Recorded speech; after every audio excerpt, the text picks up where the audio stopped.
Jacksonville Jaguars fans, welcome into Duval Daily presented by GenJag.com. I'm Jordan DeLugo. Thanks so much for being here Monday, September 15th.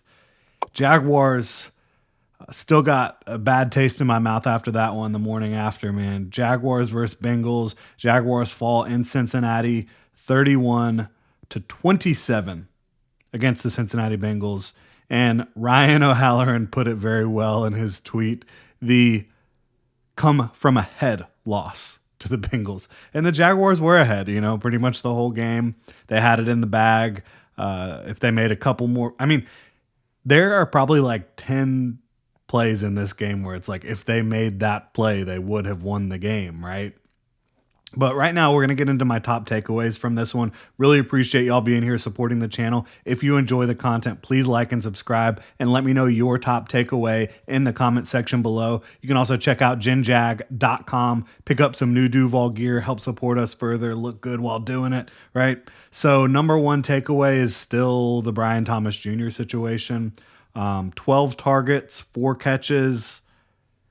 Early on, it was like, okay, maybe they figured this out, because it was just a rough week one between Trevor Lawrence and Brian Thomas Jr. The connection wasn't quite there.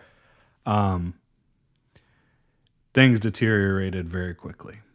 And Brian Thomas Jr.'s lack of effort in high leverage moments is what you cannot accept. Right? If you make a mistake and you drop a pass on 4th down and 5 and the game's on the line, that doesn't feel good, right? But a drop is a drop. It's not necessarily a controllable. What you can control is your effort, your demeanor, what you're willing to do on the football field. You're getting paid a ton of money to go ball, to go catch the football in moments where you might get hit. And Brian Thomas Jr. was unwilling to do that in this game.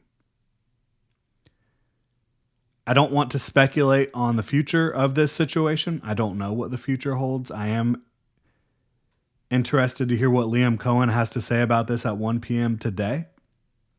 After the game, he clearly had more he wanted to say about it that he didn't. And I think that's a good thing in the moment. Taking a beat, going back, reassessing, watching the film, which I have done, it does not feel any better at all. You can accept, you can understand when players don't execute well enough. You cannot understand or accept when players don't try hard enough. And I can't remember many times looking back where it's just like, that dude doesn't want to try. That dude doesn't want to be out there. That was clearly the case for Brian Thomas Jr. And then an opportunity to have slight redemption. Brian Thomas Jr., 4th and 5. Biggest play of the game. Drops the ball. That's crazy. Crazy work. Brian Thomas Jr., he's got to get it figured out. His coaching staff has to help him get it figured out. But point blank, you can't target somebody 12 times if they don't want the ball.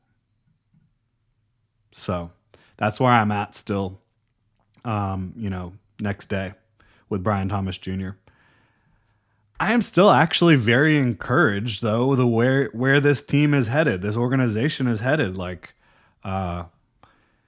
Even though they gave up 31 points, I thought the defense mostly played very well. They shut down the run. They forced turnovers. I thought they got put in some bad situations. I thought they there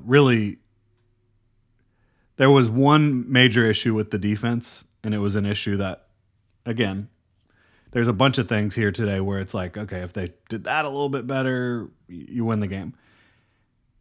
And we're going to get into that. But offensively, outside of Brian Thomas Jr., the offensive line played very well. I know that, Walker Little getting crushed by Trey Hendrickson is led to the interception in the end zone by Trevor. Also, kind of closed the game out there.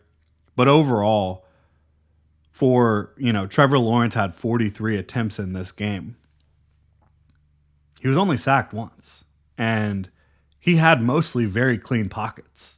And you have to give the offensive line coaching, the offensive line personnel, and the effort there a lot of credit, in my opinion. Trey Hendrickson's going to get his. Walker Little, as well as he can play, just on those two plays, didn't get it done. But overall, he played mostly very well. And the rest of the offensive line mostly played very well, protecting Trevor Lawrence. They've allowed 1 sack in 2 games. The running game, I thought they should have leaned on it more.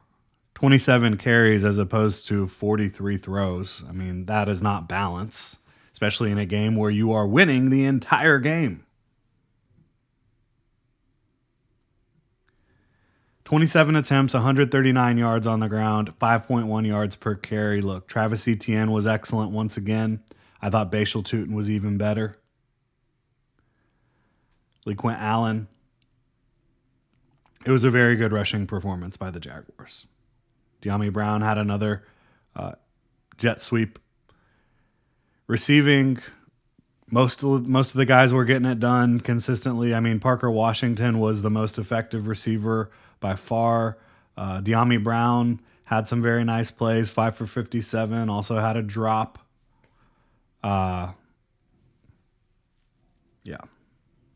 Dropped a touchdown pass. I mean, that's another one of those plays where it's like, jeez. Don't need to go over Brian Thomas Jr. again. Brenton Strange, I thought outside of slipping, played well. Slipped on one route. Travis Hunter had 1 drop. He only had, 6 targets in this one. Yeah. I thought the offense was like dialed in once again outside of Brian Thomas Jr. Defense wasn't perfect at all, as I mentioned, but they continued to fight. They made a ton of plays defensively. There was just a few plays that really stood out negatively to me. The screen to Jamar Chase, where there was 2 horrible missed tackles by the, inside leverage defenders that were coming to try to break a tackle as Jamar Chase got upfield. They just both whiffed at the same time. That was embarrassing. And they responded. Like the next time they tried to screen to Jamar, everybody blew it up. That was great. Tyson Campbell getting smoked by T. Higgins off the line. You're in like a soft press coverage. That was ugly. But again, he responded too. Next time it was 3rd down and he jammed the hell out of T. Higgins and made that an impossible connection to make. And he had a pass breakup later against T. Higgins. I think that the defense came out, a little bit passive in coverage at the start of the second half. I'm not saying like the coverage calls, just like the way they were executing out there. It felt like they were kind of going through the motions to start the second half, the first drive of the second half, which you don't like that. But again, they fought back. They bounced back from it.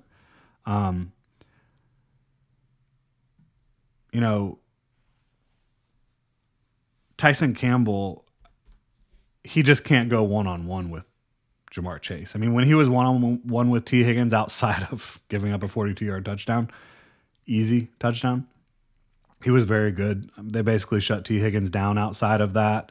But one-on-one versus Jamar Chase, he can't do it. I don't think anybody can do it. And I think that ultimately the plan needed to be better against Jamar Chase, who put up, again, 14 catches on 16 targets for 165 yards and a touchdown.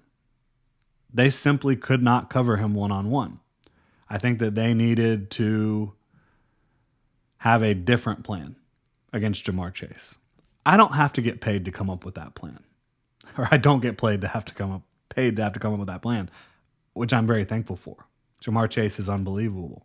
But that plan just didn't work. I mean, so many times when he was targeted, it was single coverage. And he's going to get his. You understand that, right? But the plays where you're playing a little passive or you're just putting a guy on an island against him, that's probably where you need to kind of go back to the drawing board a little bit. But the good news is you don't play Jamar Chase every week. But the bad news is you do play Nico Collins coming up here pretty soon. And he's a damn good player. You're going to have to get ready for that. He's not Jamar Chase. Not anywhere close, but he's damn good. So, yeah, they got to try to work through that a little bit. But again, I mean, they forced 3 turnovers defensively. They were constantly getting pressure. They stopped the run. Bengals couldn't run the ball at all in this game.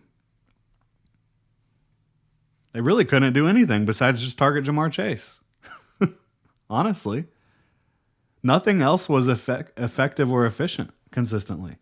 T. Higgins was targeted 8 times and only had 3 catches. Again, one of them was a big play, but nothing else was really working consistently. I mean, shout out Mitchell Tinsley. 1 target, 1 catch, 1 touchdown. Unbelievable play by him. Good for him.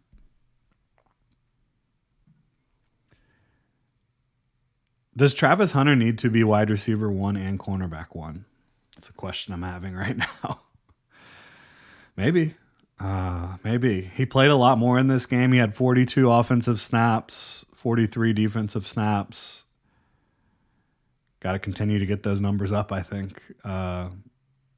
And that pass interference on the last drive was bogus, man. That was a great play by Travis against Andre Yoshivas.